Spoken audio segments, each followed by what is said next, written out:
প্রচণ্ড খিদে, এখন আলাদা করে ডিম টিম মানে ভাজতে পারছি না।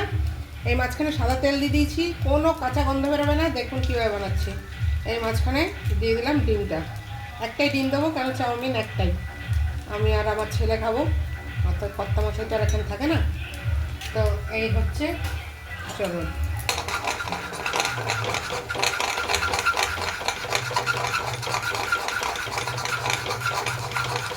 বিশ্বাস করুন, একটুও কাঁচা গন্ধ বেরোবে না, দেখতে থাকুন।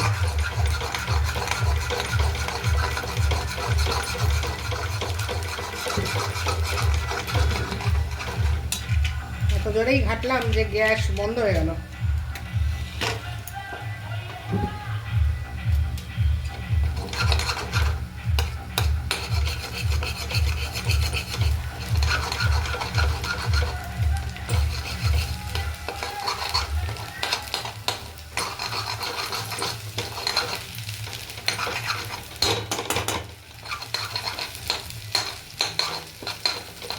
এত বড় বড় পিস করবে না, কিন্তু ডিম কুচি মুখে পড়বেই।